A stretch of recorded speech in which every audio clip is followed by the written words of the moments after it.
Hello. So we're here at Bell Community Gardens today and we're making spaghetti bolognese. Just show you the recipe. See here, spaghetti bolognese. We'll just very quickly go through the ingredients. We've got mince, veg oil, onion, garlic, a selection of veg. So today we have a pepper, 2 sticks of celery, a few mushrooms and a carrot. We've got some lentils in here. We have stock cubes and 100 ml of freshly boiled water. For spices we have turmeric, paprika, black pepper, a bay leaf and some sugar. So here we have 1 through 8 steps. So we'll kind of go over it as we go. But it's going. There, it's back. That's just Wilma putting her finger over the camera, it's no bother. So we've got steps 1 through 8 here. I'll just quickly go over it as it is on the recipe, but I'm going to do my own thing with it today, so it's a wee bit of an alternative way of doing it. But basically what we're doing is we're chopping all the veg, then we're browning the mince, adding our onion and our garlic in, then adding the rest of the veg, then adding all your wet and dry ingredients, cooking it for 1 hour to 1.5 hours, so it's quite a long cooking time, and then you're boiling your pasta really, so that's basically it. So in terms of vegetables, I'll just go through and chop some vegetables kind of quickly because it is quite a lot of vegetables. So obviously I'm going quite fast with a large knife. If you're not quick with a knife and if you don't have a large knife, that isn't a problem, because you know you can just take your time and just chop your mushrooms into slices. The main thing is to kind of try and make sure that most of the pieces are of equal size so that it cooks evenly. But in saying that, because it cooks for quite a long time, don't be too precious about it. It's not too much of a big deal.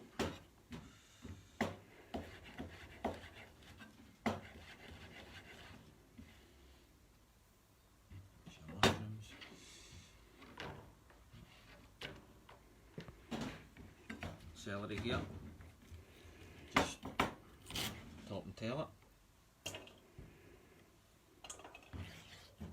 If anyone is interested in how to make their own stock, bits like this, and parts of your onion, the parts of the pepper, carrot peels, all stuff like that is really good for making your own veg stock. You just boil it in water with some salt and herbs for about an hour, and that'll give you a nice veg stock. I'm just going to chop this celery quite thin. And again, if you're not too confident with a knife, not too confident using large knives, you can take your time, but for the sake of the video today,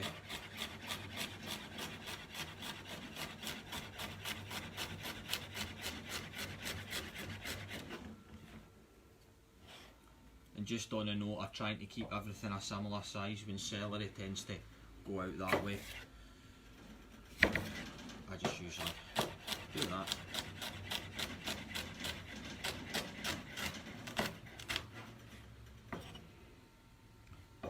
So yeah, today we're using pepper, carrot and celery and mushrooms as our additional veg. Other types of veg that you could use, I've tried peas in with it, that's usually quite nice. You could put sweet corn in with it. You could use different types of beans and stuff, so cannellini beans and butter beans and stuff, all really good for you, high source of protein.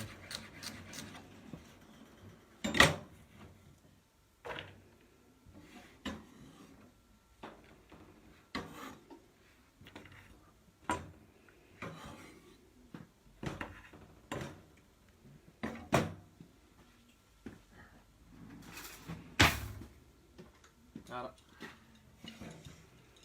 Just got the speed peeler here, which is really handy for quickness.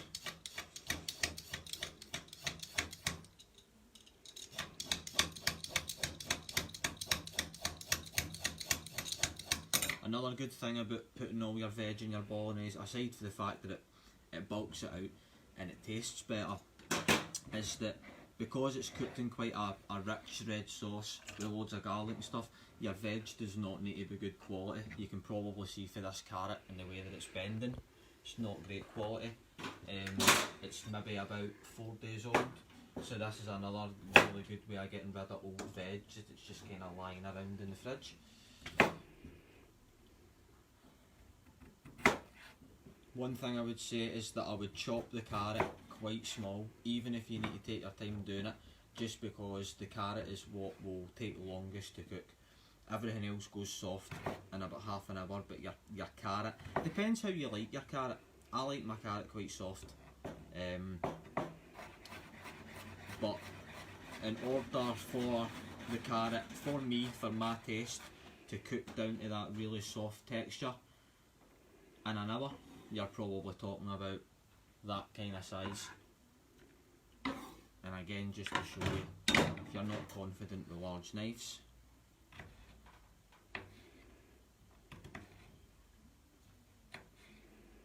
you can just take your time. And you might actually, if you like the carrot really small, it might even be easier to do it this way. You can also grate your carrot. It's probably a wee bit more traditional actually in a bolognese is to grate it, but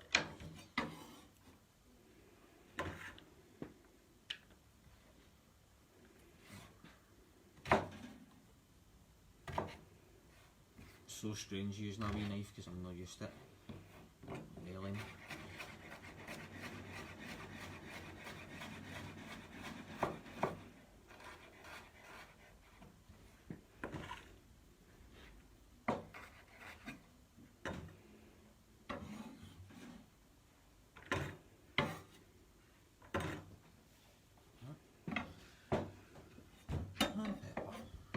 So, good way of getting absolute minimal waste out of your pepper is just to push that bit down, and sometimes it pulls out. When it's been awkward like that, at that stage you can just kind of cut it in half. You could probably even tear it in half, that. And then to get any excess seeds you just tap it,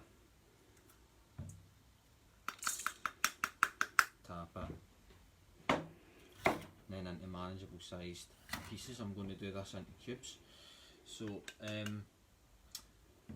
peppers, so see the white part, like the pithy bit, if that's cooked for like long periods of time, it can go a bit rubbery and bitter, so people do quite often remove it, like so. Personally though, see if you've got something that's going to serve 4 people, it's a very generous 4, it's probably more like 6 to 8 people this will serve. Something like this, that larger quantity, you're putting 1 pepper in it. See really, this white pith, it's not going to affect the taste of the texture that much. So today, I'm not even going to bother all of this and trying to get all these wee bits out. I could, but I'm not going to, I'm just going to leave it on. So.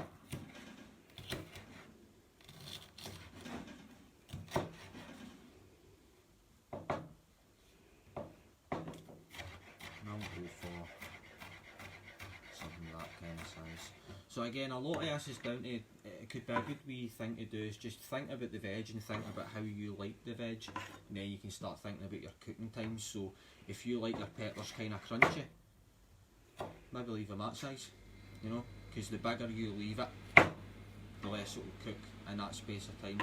The smaller you make it, the quicker it will cook in that space of time. So as long as all parts of the pepper are roughly the same size, all parts of the carrot are roughly the same size, just so as it cooks at the same time, we're all good.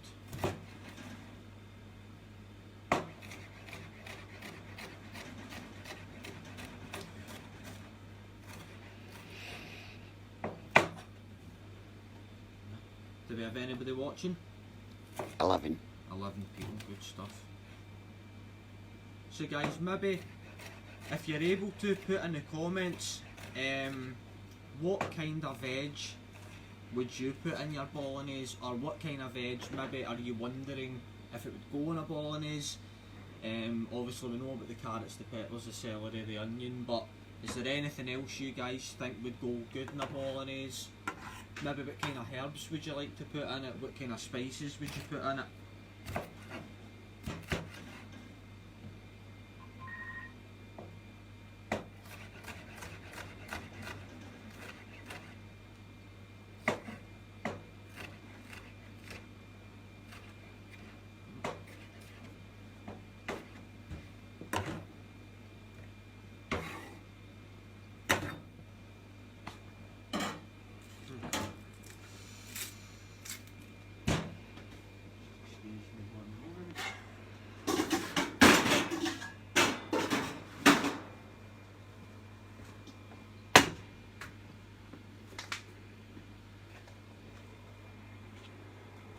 Just put 2 tablespoons roughly of veg oil in a pot over a medium to high heat whilst I cut my onion.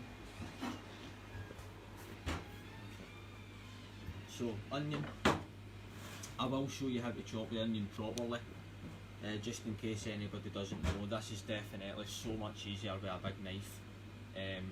If there's one reason that you would start using a knife like this, you'll get through onions so much easier, so much quicker. There's also more chance that you'll cut yourself with this than with that, believe it or not. So this is how I do an onion. Lots of different ways to do it, but I hold it on its side, take the top off, I then hold it with my 2 fingers and my thumb, I get my knife underneath and I chop through the middle, like so. The reason that I do it this way is because I find it's a lot easier to peel. You see, just comes off like that. As I said, if you're going to make veg stock, all of this can go in a veg stock. Some people leave the onion skins in, some people don't. I usually don't, because I find that the more skins that you try and do, the more bitter it will become. So, but today I won't have time to do a veg stock, because this will just be going to compost, because we do our best to compost here at Belvolt. So I'm going to be doing a dice of onion. So see, nature has a good way of giving you an indication. You see these lines, so depends on how chunky or how fine you want your onion to be. The closer you make them the cuts together, the finer it will be. The further apart you leave it, the closer it will be. So the trick is going to be cutting as close to this root as possible without actually penetrating the root, because this is a good way of holding your onion together, and the more times you cut into that, that's what will make you cry.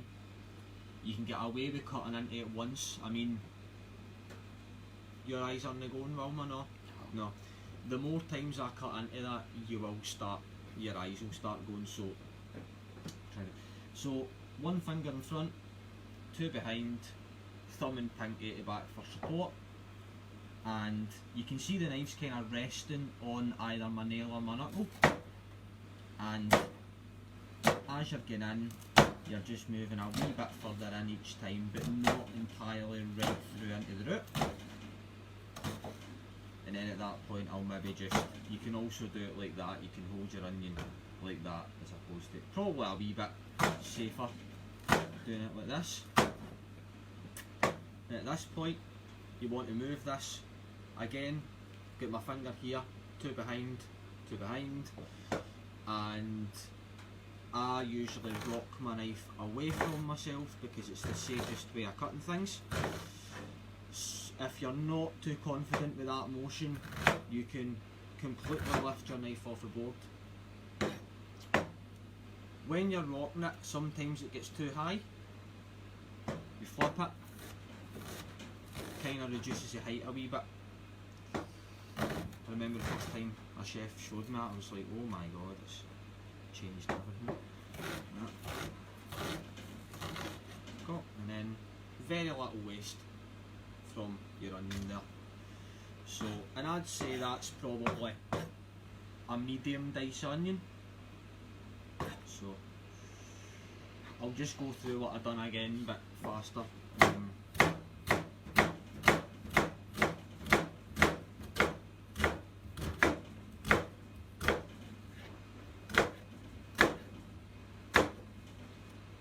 Another thing, I'm not too much a fan of it, but if you are wanting to get an even finer dice, you can kind of saw in 2 or 3 times.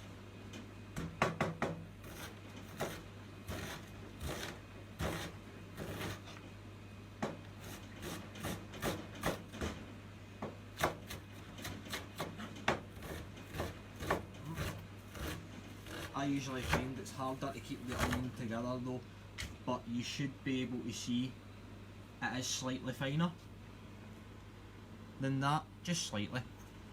So, but I would say that that's fine enough. You don't want to make things too small and too fine, because when you're trying to cook things for a long period of time, they can burn.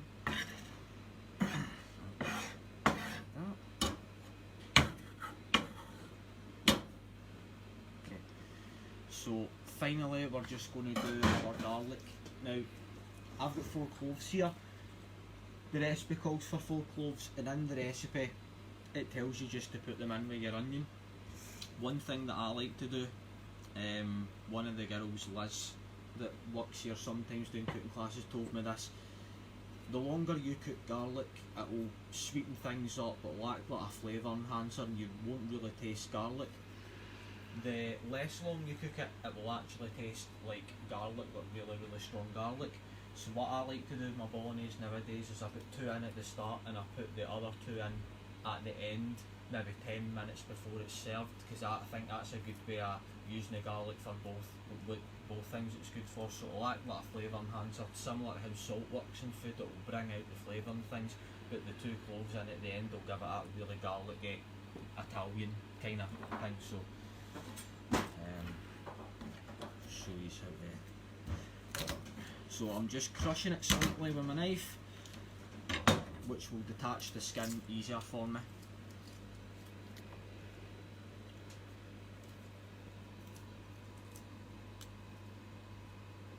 Just with this garlic, you can see this root part here. I am going to take that off, because that will go incredibly tough if you try and cook that. Same with your onions, guys. See these kind of parts of your onion and these kind of parts. Try and make sure that that isn't on your board too much, and be regularly wiping your board down with a cloth, because if you were to get like a bit of skin like that, and if you were to cook that for an hour and a half, it will go like leather, and nobody really wants that in their food. So, right, garlic. Chop it in wee lines, pretty fine, because I want it to be evenly dispersed through the sauce, but again not too small, because again, you know, it will burn if it's too small. So I'm going to kind of do my own thing with this recipe today, make it my own. I would like you guys to do the same. And one thing that I'm going to change today is I'm going to do my onions, my garlic, my mince all at the one time. So the recipe in here calls for it to be, you brown your mince, then you add your garlic and your onion, and then you add the rest of your veg. There is a reason for that, and the reason is it's a wee bit easier to see when your mince is sealed, but I'm just going to do it all in the one, and it is a bit quicker. So I've just put 2 tablespoons of veg oil in there, just to keep everything loosened up. You don't have to use oil, you can just put your mince in, and the natural liquids and fats will come out of your mince. But I find a wee bit of oil kind of helps to keep everything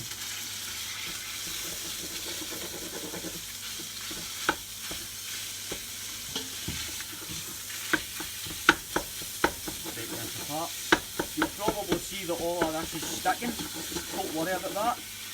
Even if it burns a wee bit, I'm not saying burn your mince, but even if it sticks and it gets a wee bit black and stuff, that's sediment or fond or whatever you call it. There's actually tons of flavour in that.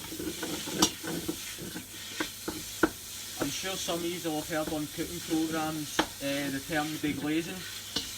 What that pretty much means is to wash the bottom of your pot and to release all of that flavour that's trapped. This is quite often, traditionally in Italian cooking, will be done with red wine, but anything acidic will do it. So you could use like a tiny wee bit of lemon juice, you could definitely use white wine, you could use cooking wine, you could use different types of alcohol to do it with. So there we go, that minced brown really quick, and you're just making sure that there's no big lumps because it's no meatballs we're cooking today.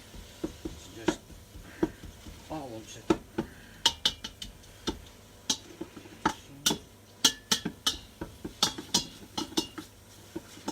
and remember guys, if things start getting cooking too quick for your liking, or things start to smoke or stick, burn, whatever, you can always control your heat. You can move your pot off the heat, or if you've got a gas stove, you can move it off. You can have it half on your ring. You can turn your gas up and down. So just remember that, you control your heat, you're in control. Onions.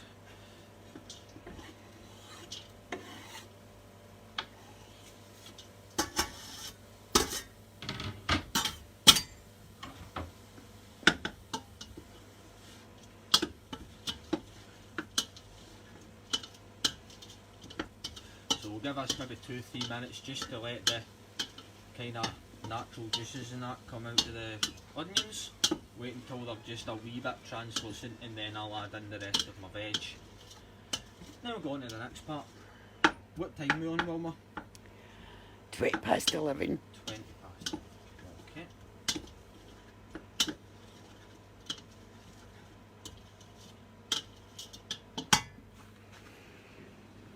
So what else we got? We have tomatoes, tin tomatoes, just standard tin tomatoes. You can use chopped, you could use plum tomatoes, they'll take a wee bit longer to break down. You can use tomato puree in it as well, that's a really good way of injecting like really strong concentrated tomato flavours. You can also use passata, which you'll get in most shops for pretty cheap. I think Aldi was doing wee passatas for like under £1 anyway. All passata is really blended down tomatoes with garlic, and depending on the brand, they'll quite often have oregano or basil in them. So really good staple for all Italian cooking, because garlic, oregano, basil, tomato is like your basic red sauce kind of Bolognese sauce. So you can use passata as well. See if you come over here as well, just remember what I was saying about the fond or the sediment on the bottom, and I was talking about deglazing it with wine. Well, because onions are quite acidic, you can actually see as the juices have released from onion, there's no need for any real deglazing. The onions have done that part for me, which is handy. So obviously we try and promote healthy eating here, so we're not going to be using any alcohol today. But if you do have any red wine in the house, it does taste better, 100% in my opinion. Your wine will get things tasting a lot better. Another thing I should mention about reducing meat consumption, and originally when we done this recipe it was 500 grams of mince, but we reduced it to 250 grams and we're replacing it with 250 grams of lentils. Lentils are really good in a Bolognese. Me personally, I find when you add lentils to something, it kind of makes the dish taste better a lot of the time anyway. And that's a good way of reducing your meat consumption. Some people might be wondering why you reduce your meat consumption, and the reason being is, see, in order to actually raise, say, a cow to the point where it's able to be farmed for its meat, the amount of resources, water, that it takes to raise livestock causes massive environmental impacts. Then when you have to transport that meat, that is causing an environmental impact because you're increasing the carbon footprint. So in other words, you think of like cows being slaughtered for their meat in England. You've had to water them cows, you've had to feed them cows, massive amount of resources go into that. Then you've got to transport that meat all the way to Scotland. So it's a lot for the environment to take. More cars, more pollution. So whenever you can reduce the amount of meat that you eat, it's good. We're not saying cut meat out your diet completely. Just, you know, meatless Mondays, or maybe just the idea of not having meat with every single meal. Rest of my veg is in.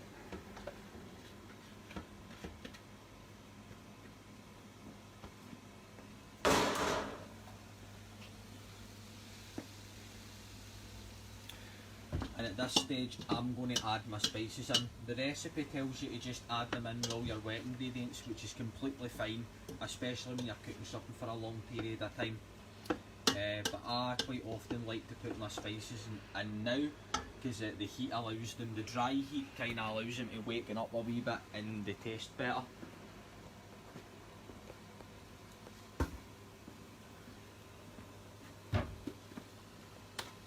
So I am eyeballing this.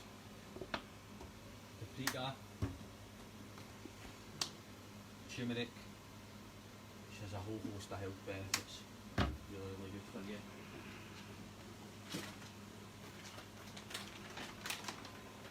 Sugar, anywhere between a teaspoon and a tablespoon, no more. The sugar is a great way of counteracting all the acidity that is in your tomatoes. Tinned tomatoes and passatas aren't too bad because they're usually quite sweet as it is, but if you were doing this with fresh tomatoes, you would probably notice it would be a bit tart. For our taste in the West, I would say you would want to be adding some sugar in to counteract that. If you're wanting to cut down your sugar and you don't want to add sugar, but if it's still too sour tasting for you, the way to get it sweeter at that point is just to cook it longer. As a general rule, the longer and the slower you cook stuff, the sweeter it will become. Okay, that's great. That.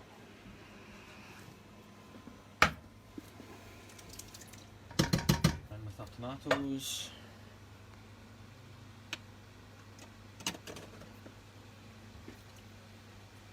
Now, these tomatoes are really big, so just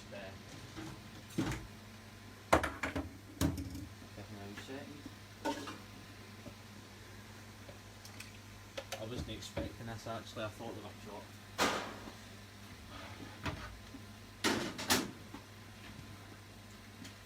But I've got a hand blender, so we'll just very quickly blend them. Or you could use a fork to crush them down.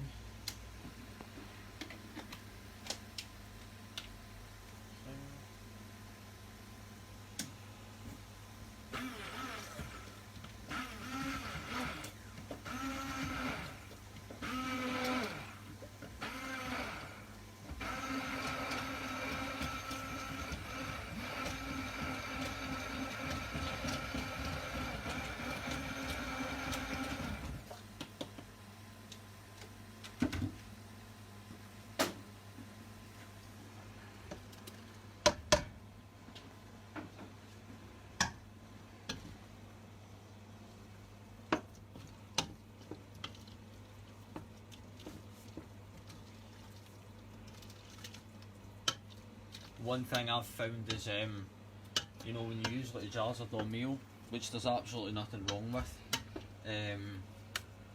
but you know, when you start using real fresh ingredients, fresh tomatoes, tinned tomatoes, it's very rarely that red colour that you're used to. It will definitely be more orangey or pinky, but again, the longer and slower you cook it, it will start to go redder. And then if you cook it really, really long and really, really slow, it'll actually go brown eventually. But my point is, it doesn't look like a jar of sauce, but it tastes, in my opinion, so much better.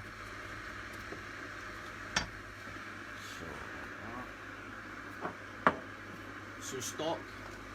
Put that on for your store. Thank you, Wilma. Wilma's keeping me right, putting my kettle on for my stock. So, stock wise, this is a really good recipe in the sense that you can pretty much use whatever stock you like. Usually you would be adding beef because you're using minced beef.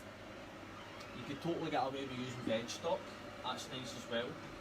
You can use chicken stock, it's also quite nice.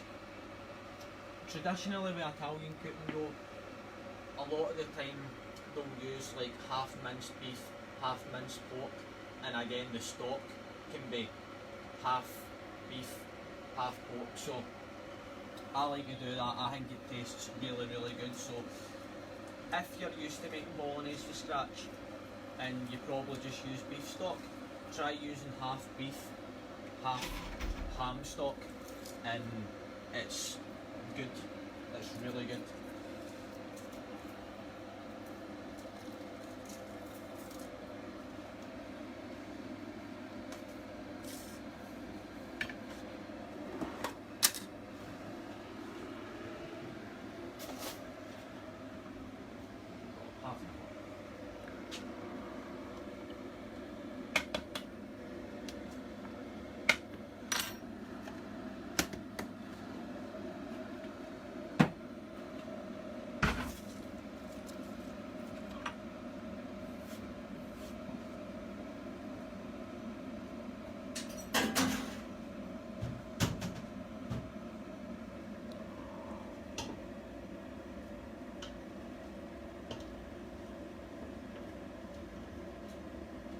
At the start I'd said as well, it's up to you whether you want to add oil in when you're doing your mince, because you can absolutely cook everything in the fats and the juices that come out of the mince.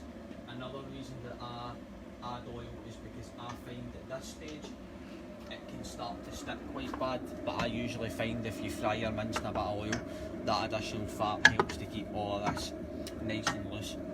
And if you do ever had too much fat, you can wait till your liquid comes in. You can wait till it's at a really good simmer and you'll find that all your fat rises to the top, and if you don't like that, you can skim it off. Personally, I leave it in because it tastes better.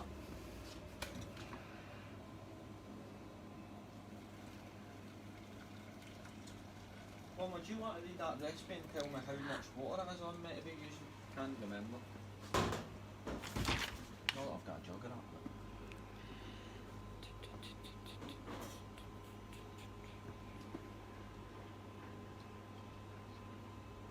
100 ml.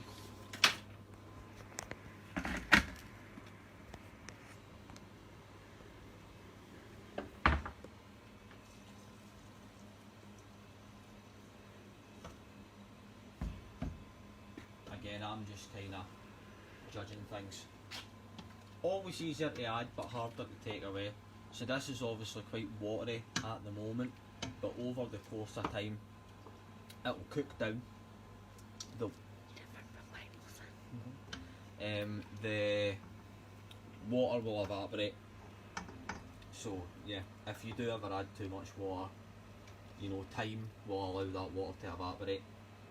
The other thing that you could do, I would avoid if you can, but you could use a wee bit of corn flour and cold water to make a slurry and put that in and adjust the consistency at the end if you so desired. Wilma pointed out, I nearly forgot to put lentils in it.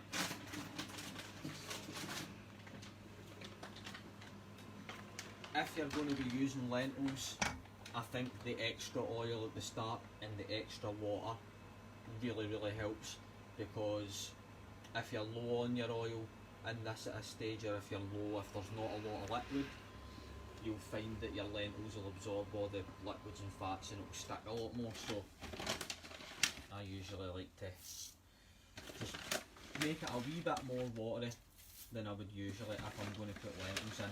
And I think it was 250 grams. I'm just going to go 4 handfuls.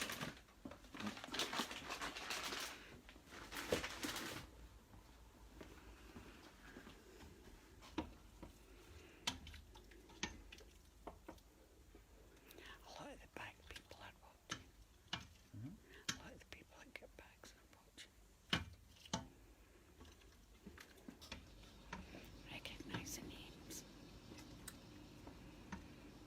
So how many people do we have watching just now then? 11. 11 star 11, great. Thanks everybody for joining us. If any of you received the recipe boxes, you might have done this differently from me. Maybe you followed the recipe down to a T.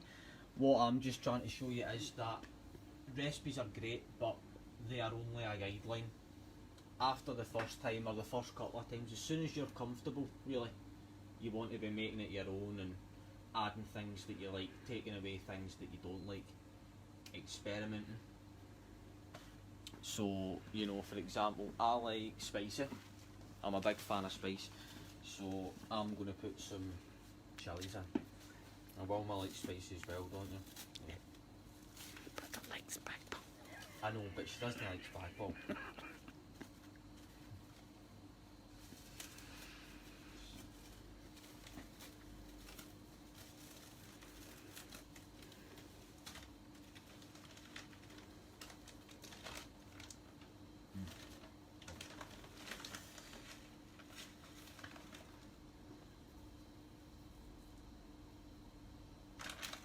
I'm serving other people today, so we'll not go overboard.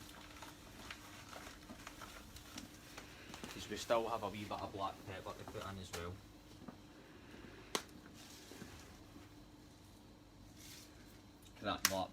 Cracked black pepper, so it's very strong. It smells lovely. Smells good. So, Wilma's talking about the smell and how it smells nice, and it does smell really nice. Now, one thing that's not on the recipe is herbs, because at the moment with everything going on, you know, it's just, we don't have as many volunteers here, unfortunately. We don't have as many people maintaining the garden. We don't have, you know, it's not as much at the moment. But for anybody watching, herbs wise, so traditionally in Italian cooking, it's usually like your spaghetti bolognese and stuff is basil, and your pizza sauce type of sauce is usually oregano. But it's interchangeable and they both work really, really well together. So I have some dried oregano here, and I've got some fresh basil down there, which we'll show you in a bit. This is a kind of hardy herb, quite stocky, quite solid, and can be cooked for long periods of time, and it'll retain its flavour. Basil is more of a soft, delicate herb. If you put basil in at this stage, not even halfway through the cooking, chances are you won't taste it at the end, and it's that delicate it may even burn and go bitter in your sauce, which we don't want. So I would use the oregano anywhere between the beginning to the middle of cooking, and the basil would go in right at the end. Some people say cook it for 5-10 minutes. Just me personally, it's literally the last 30 seconds of cooking. So Wilma was commenting that the smell was really nice. So what I'm going to do is I'm going to put a generous tablespoon of this stuff in, and we'll see what this does to the smell. There you go. Take a smell. It's starting to smell Very Italian. Very Italian. It's starting to smell more like a jar of Dolmio now, but it'll taste so much better. That's good. So other things you could use rosemary, you could use thyme. I usually put thyme in this as well. You could use mixed herbs. Trying to think what other herbs you could put in it.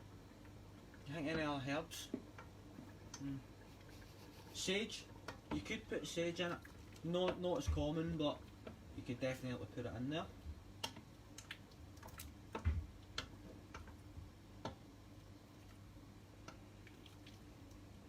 And just whilst we're on the topic of not wasting things, so we've got like half beef, half ham stock here.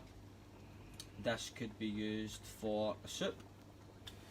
It could be put in a pot and on a low heat and allow the liquids to evaporate and reduce it down to a gravy for on the top of chicken or beef or pork or whatever. Oh, I know exactly what I'm going to do with it. Wilma, you and one of your people were wanting French onion soup Oh, aye. on Monday. Right, so there you go. That's your stock for your French onion soup. I've never tried it with half beef, half ham. So see how it goes. Neither have I. It's usually beef stock that you use, but I've tried it with ham stock. Really nice.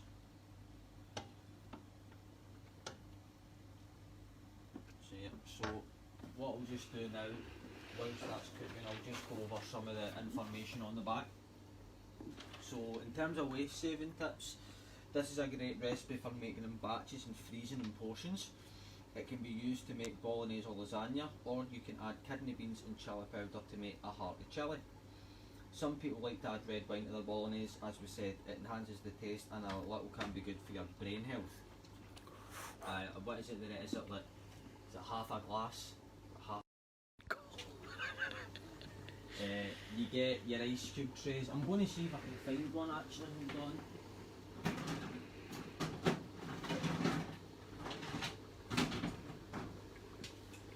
So if you wanted to, you could fill this up with say red wine. Then when you make a bolognese, crack two of them out, in, bang, wee flavour enhancer right in a cube.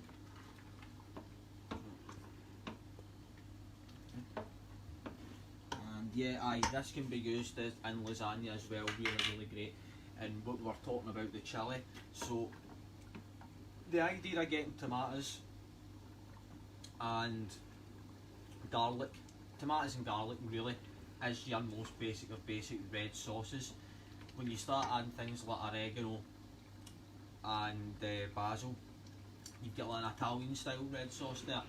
But if you start off with your tomatoes and stuff, but then add in say cumin and chili powder, kidney beans, you've got a chili con carne, coriander, and that really goes well as well.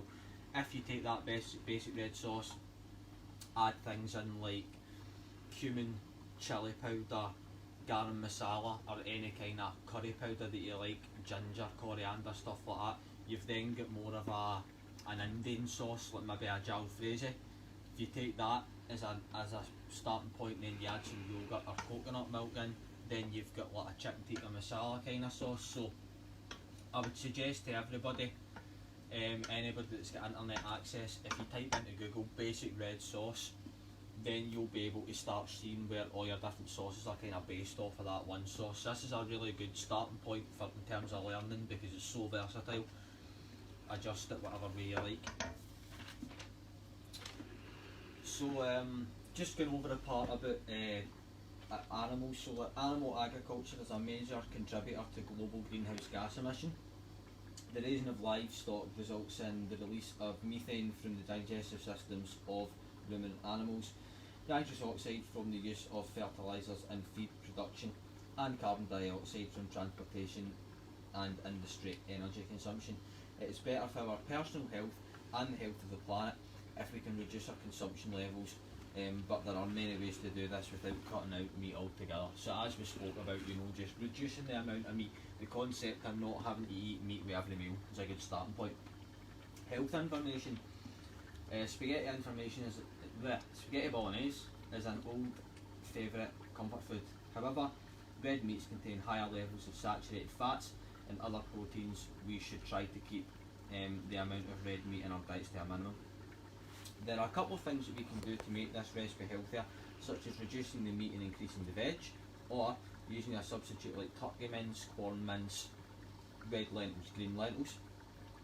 So that's pretty interesting as well. So if we look over here, we can see it is quite kind of a red colour just now. We're getting some of this stuff rising to the top, which is the fat, which again I wouldn't bother skimming that, I would keep it in. And I don't know, you'll probably not be able to hear it over camera, but there's almost a wee sound and you can tell that your lentils, as I said, when you add lentils into stuff, there's always a risk it's sticking and kind of catching at the bottom. So, but if you're on a budget and you're trying to feed a lot of people, the lentils are a great way of bulking it. Because a pack of lentils costs what, a pound roughly, If that. if that. Whereas a 500 gram pack of mince, talking what, 250 cheapest if you're no, fiver. Yeah, More than that. fiver. Aye, a fiver. Aye, well, I'm thinking a wee 250 gram pack. no. Aye.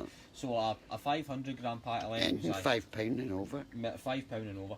So you can imagine, you know, you're saving yourself a couple of quid. So whether you're wanting to eat healthier or whether you're just cooking on a budget, really, really handy.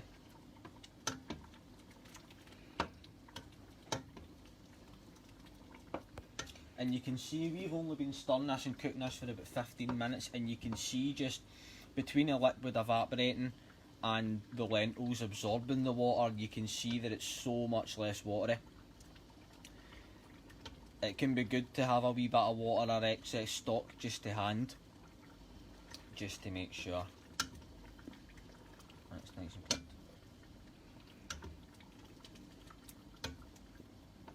So I think in the next 5 minutes we'll get our pasta on. If Wilma wants to follow me, I'll show you how you cook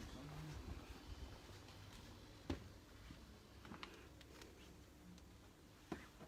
Sally's growing a basil plant in some kind of hydroponics unit. There's water in here, and this is on a timer, so the light comes on. So between the light and the water and the oxygen, it grows. Photosynthesis, that's what they call it. So that's just a wee tiny portable hydroponics unit, pretty cool. So I'm just going to steal a few leaves. Sally, I hope you don't mind, and I hope this doesn't ruin your basil plant, I really do.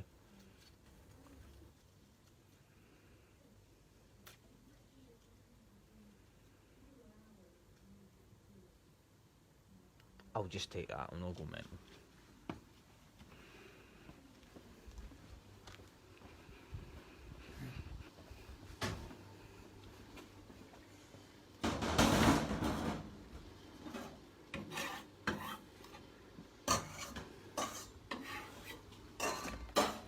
So we'll probably finish up in the next... Are you finished, Simon?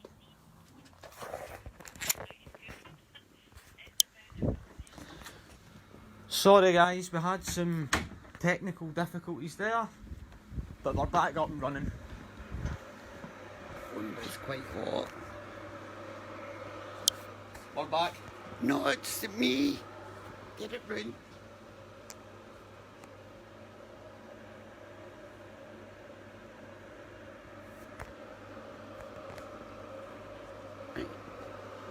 Okay, so sorry about that guys, we're back.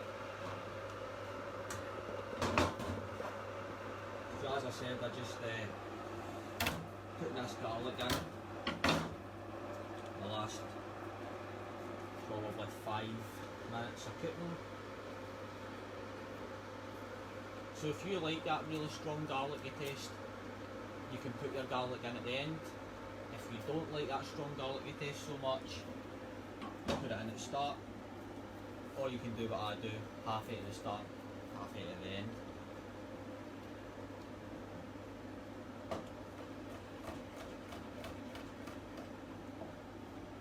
Another thing about garlic actually, I learned fairly recently, is the more you chop into it, the more garlicky flavour you release. So effectively, you know, the finest, every time you cut into it, you're kind of releasing its flavours. So the finer you cut it, the more flavour it's going to have.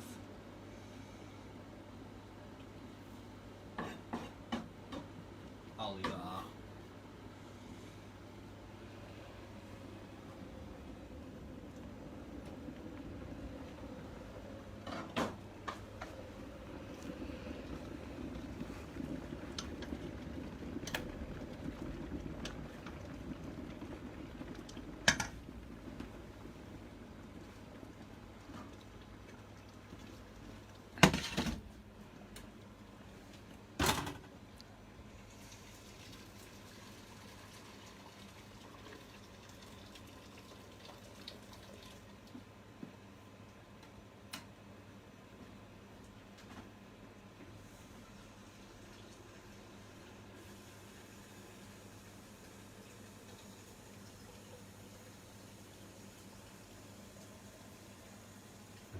So Wilma, see how you don't like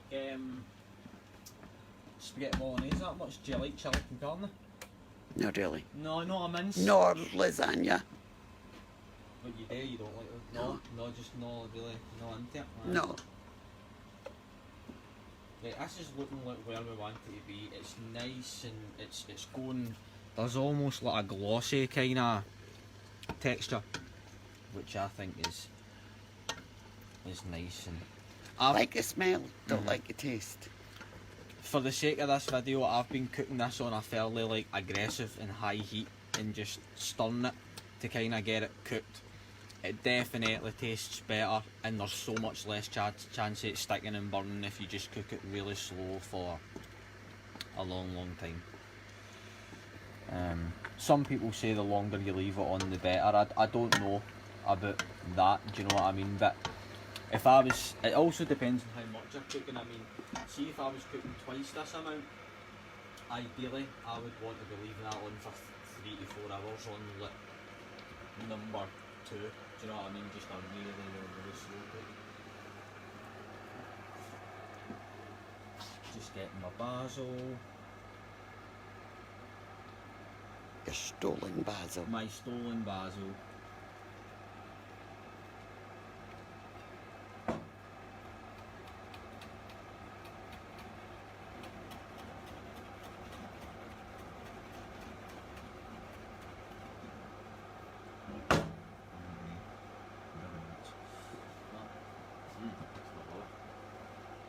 I'm going to put some pasta on.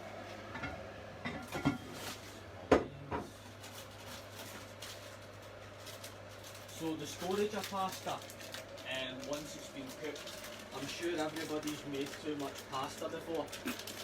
And the question being, is then, how do you then store that pasta?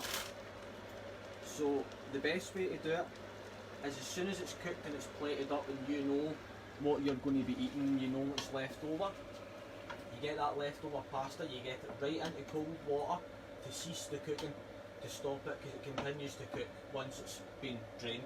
So you cease the cooking completely. Then you coat it in a wee drop of oil and you put it in a container and put it in your fridge, and when it comes out the oil stops it from sticking. So if you've ever got leftover pasta and you're sick of it sticking when you try and store it, coat it in a wee bit of oil and that will sort it out. Oh, nearly just cracked. Can you freeze it? You can freeze pasta. In all honesty, I don't think it restores that well. But you can, yes, you can freeze it. If you were going to freeze it, I would definitely coat it with oil at least before you freeze it. You've got more of a chance of a good freeze and a good kind of restore on it, like if it's coated in a sauce, I would say. You can get it coated in a sauce and then freeze it. You can freeze pasta, but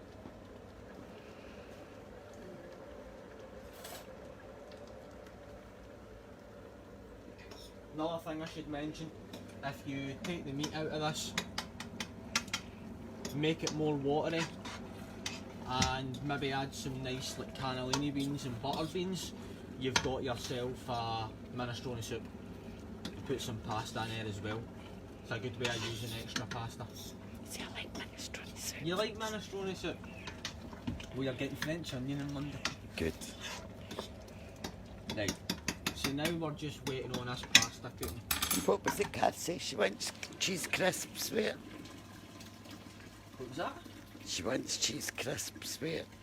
She wants cheese crisps. Oh, the crouton? Aye. Aye. So I'll need to make croutons as well for the top and cut them just the right thickness. Oh, yes. Because if they're too fat or too big, they'll sink. If That's they're too not thin, good. If they're too thin, they'll soak up all it. You need to get it just right, approximately half an inch for a bowl. French onions are great soup. Pain, but it takes a It's really, time consuming. so time consuming. If you're doing it properly, that is what I would consider properly. Just it takes such a long time to cook, so long. So I think, I know it is, it's lovely, it's so rich, it's dead, you feel great after eating it, you feel good. You also feel pretty good after you get a stuffed, pretty good. No Wilma, but she doesn't like spaghetti. Bolognese. Do you like pasta? Right. Aye. So you would maybe like cheesy pasta would be Aye. your thing? Got it. Well, I think next week it will be carrot cake muffins, and then the following week is cauliflower cheese. And your cheese sauce for your cauliflower cheese is the same cheese sauce you'd use for Cheese cheesy pasta. pasta. Aye, so again, very versatile.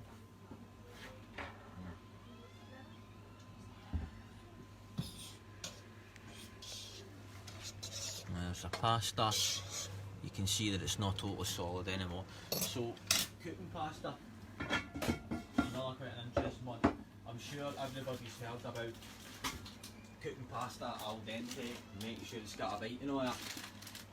I think that kind of more applies to fresh pasta, because if you overcook fresh pasta, it goes like glue. It's like near inedible. But with dried pasta, I mean, cook it to your liking.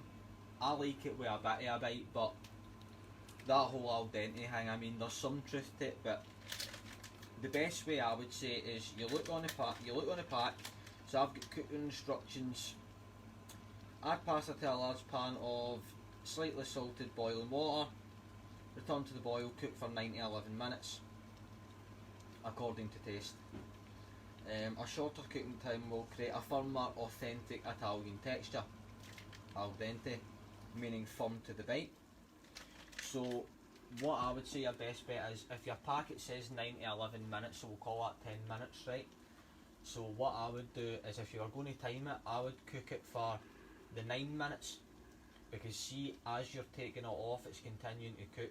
As you drain it and it's sitting in the colander or the sieve, particularly if it's metal, because metal conducts heat, it'll all continue to cook, And one of the reasons that they tell you to do this is it's better to do that and have it slightly underdone, because it's going to continue to cook on the plate, as opposed to I cook it for 11 minutes, it's perfect, and by the time I do all that and it gets onto a plate, it's overcooked. So you experiment and find what you like. There we are. Lovely.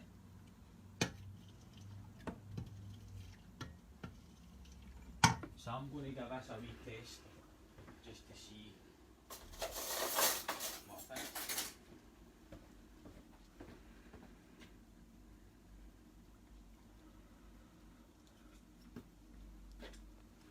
Very nice. And it's got a kick. The chilli flakes are quite spicy.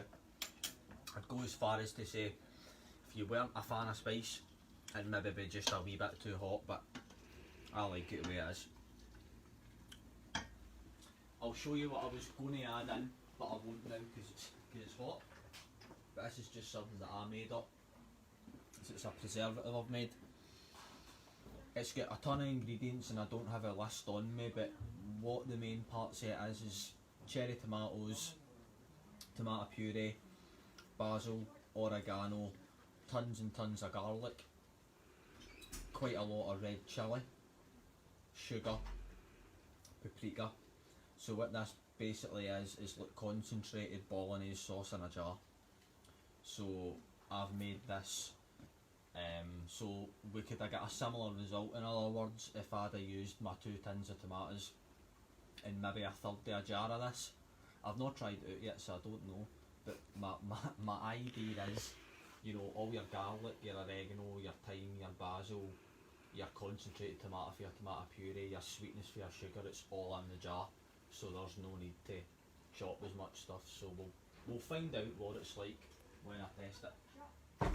So it can be a good way as well if I'm going to take a jar at home, and if I ever make a bolognese and it's a bit lacking, teaspoon in at the end should fix that.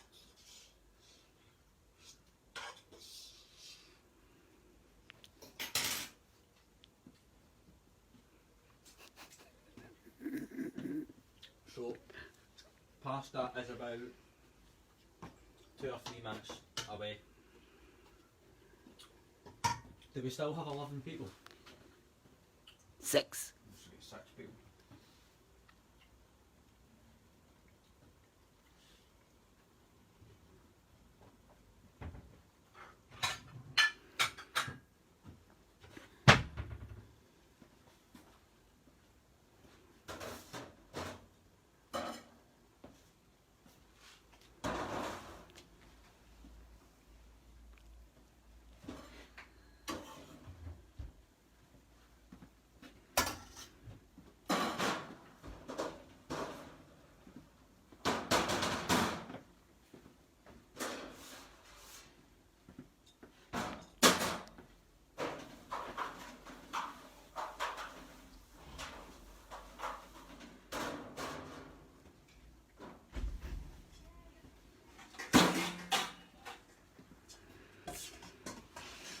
Just going to drain my pasta.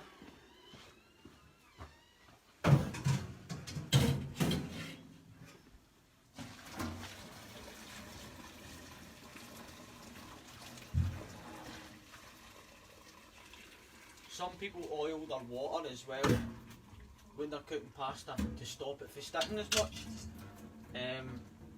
If I was doing like 4 portions or more, I would definitely oil my water. But for the amount of pasta that I've just cooked, I wouldn't say that it's necessary. Also, that's a good way of getting the residual liquid off your pasta. I can't tell you the amount of times I've made spaghetti bolognese.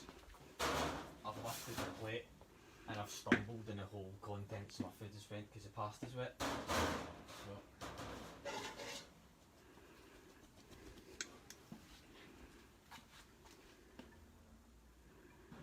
that's a tad. I don't even think I could eat that much, Wilma. No, it's a bit much. That much. Not for you, it's no. Ah well, I know. I'll probably go back for seconds. I'm a grubber, ain't I?